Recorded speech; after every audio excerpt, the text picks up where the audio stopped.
In this video, the Bitcoin price bounced off from the 50-week moving average exactly as predicted.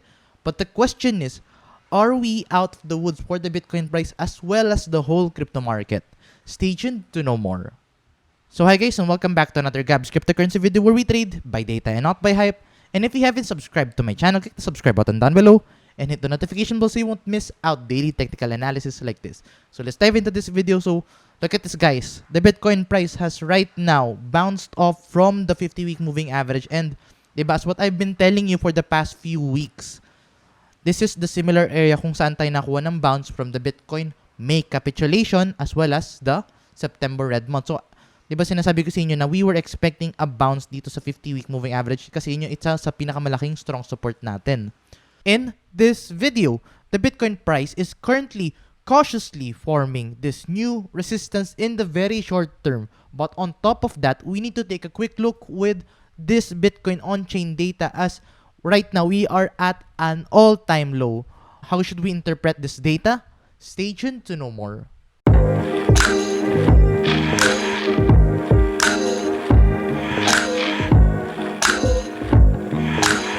Hi guys, and welcome back to another Gab's cryptocurrency video where we trade by data and not by hype. And if you haven't subscribed to my channel, click the subscribe button down below and hit the notification bell so you won't miss out daily technical analysis like this. Take note guys, this video is brought to you by BingX, which is previously known as Bingbon. And dito sa BingX, dito mas mura nating Bitcoin trading fees. And on top of that guys, I have actually coordinated with BingX in order for us to give this Christmas bonus na pwede nyo makuha guys. So on top of their events, kasi meron din sila ngayong event na Christmas Gala Night, meron silang actually mga free crypto giveaway dito sa kanilang Christmas Gala Night with BingX. On top of that, meron tayong exclusive promo, exclusive giveaway para sa ating channel, especially sa mga viewers ko. So meron mamimigay tayo ng $20 sa first 50 signups na makakapag-sign up mamayang 6 PM sa aking sign up link. All you have to do is just go to my video, punta lang kayo sa baba, just click show more, and then makita mo dyan sa dulo, meron dyan yung Bingbon copy trading $120 bonus. All you have to do is just to sign up with my sign up link.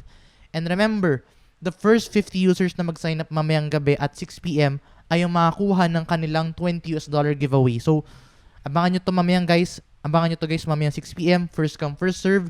And remember, in order to claim that bonus, you need to register sa aking sign-up code. Especially this is for new users. So let's say gusto niyo sumali sa ating promo, pwede naman kayo actually gumawa ng bagong account, isa pa account. Let's say you have another email address or gumawa kayo ng bagong email address. All you have to do is just to sign up with Bingbon, and then you will actually claim that USDT bonus. So for the first 50 users, abang-abang na kayo. Sa ngayon, meron kayong time kasi of course, mamayang gabi pa siya. Pwede pa kayo gumawa ng email address, pwede pa kayo mag-abang at mag-set ng alarm for 6 PM. So guys, take advantage of our Christmas giveaway, especially with BingX. Kasi of course, this is a very special offer na aking kino-ordinate with BingX. So ayun guys yung ating giveaway mamaya. Abang-abang lang tayo dyan. And in the coming days, magkakaroon pa tayo na maraming giveaway for our Christmas season. So yeah, stay tuned lang kayo guys. Panoorin nyo lang lahat yung mga videos and then abangan nyo yung ating mga next giveaway. So for today, yun yung ating giveaway which is kay BingX. And yeah, set your alarms at 6 PM and then sign up kayo exactly at 6 PM in order to claim that bonus. So now, let's dive into the Bitcoin price. So right now, the Bitcoin price is currently playing within this Fibonacci support and resistance. So right now, look at this guys. Diba? Siguro let's look at this in the bigger time frame. Diba? Previously, we were expecting a bounce off from the 50-week moving average, which we saw exactly as predicted. And then after that, diba sabi ko sa inyo, meron din tayong support na nag-form at this around the 47 up until the $50,000. And then look at that. It's actually playing out exactly as predicted right now. Everything is looking good right now with the Bitcoin price. So far we are at that area. Pero right now, we have to be very cautious right now. Kasi look at this guys. Since this is for the very short term na ating pag-uusapan, look at this.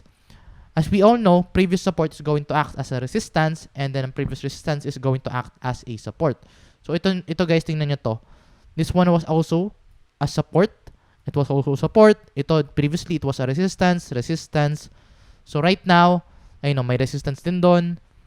Became a support, resistance. So right now, the Bitcoin price is at this very cautious area for the very short term kasi right now, we are at that similar resistance area. Kasi look at this. Right now, we are getting resistance around this $51,000.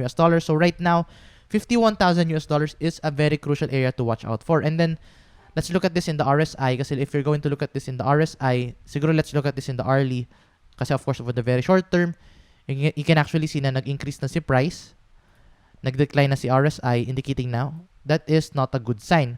Traditionally, we want the RSI to still continue to the upside, but however, if nagkakaroon tayo ng declining RSI, that is not a good sign. So right now, if you're trading for the very short term, then you have to be very cautious right now. Kasi look at that. It's not a good thing if makita tayo ng ganyan declining RSI. Pero ang good news dyan, since this is just for the very short term, let's look at this in the bigger time frame, especially in the 4 time frame. If let's say mag-decline to guys, ito, nangyari yung isang one last dump. Let's say nag-dump siya. Let's say nangyari yung one last dump. And then in that case, tumaas yung RSI. Possible na pwede na tayo mag-form ng bullish divergence. That is a declining price with an increasing RSI. Those are the signals for a bullish trend reversal signal. So right now, if mag-form or mag-play out yung kanyang declining price action, then that would indicate na we are now about to see a bullish trend reversal signal. But the question is, when are we going to see that declining price action, especially that bullish trend reversal signal? So yun yung ating kailangan in-monitor in the coming hours as well as in the coming days if we are going to see that play out. And if you're going to look at this in the daily time frame, you can actually see na sa daily time frame, we are actually seeing that similar resistance area. And yun nga, if let's say mag-decline to, ito, mag-decline yan, and then yung RSI is still higher, then that could be a good thing kasi that would indicate na we are about to see a bullish trend reversal signal for the Bitcoin price. So right now, patience lang talaga. Kailangan natin abangan tong bullish trend reversal signal kung mangyari na siya. And yeah, bullish trend reversal signals in the daily time frame are more powerful than the very shorter time frame, So right now, you need to monitor this for the macro scale kasi yun nga, though we have a short-term resistance forming for the very short term, the bigger time frame can indicate a bigger bullish trend reversal.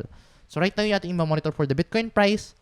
Pero guys, meron din ako gusto pag-usapan na isa pa, which is yung ating Crypto Fear and Greed Index. Kasi look at this. We have here an on-chain data indicating na kung kailan ba nagiging fearful yung market or greedy yung market. And look at this right now. Right now, the market is fearful, indicating na takot lahat ngayon pumasok sa crypto, marami ngayon emotional, or marami nang siguro, let's say, nasisiraan na ng ulo nga right now with the Bitcoin price action as well as the whole crypto market. Kasi yun nga, bagsak na bagsak yung crypto.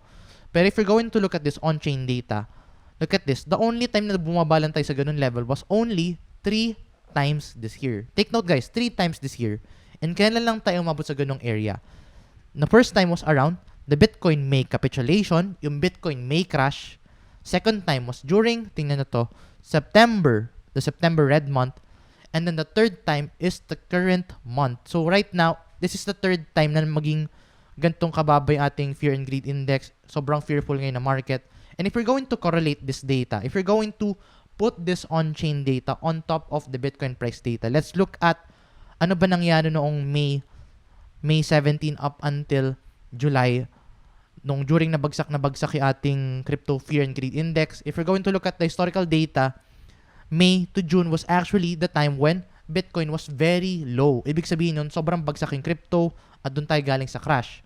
And then if you're going to look at this another area, ito, September 14 up until the September 28, if you're going to look at this on-chain data then, that similar area is also around, ito, bagsak na bagsak din yung crypto during that time.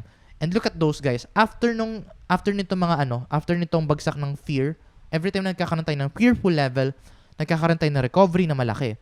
So look at this. After ng bagsak ng fear, tumaas yung ating recovery, nagkaroon na recovery. Same goes ng September, nagkaroon na recovery. So right now, we are at that similar area right now during the month of December. So if you're going to look at this, i-compare din natin siya ulit dito.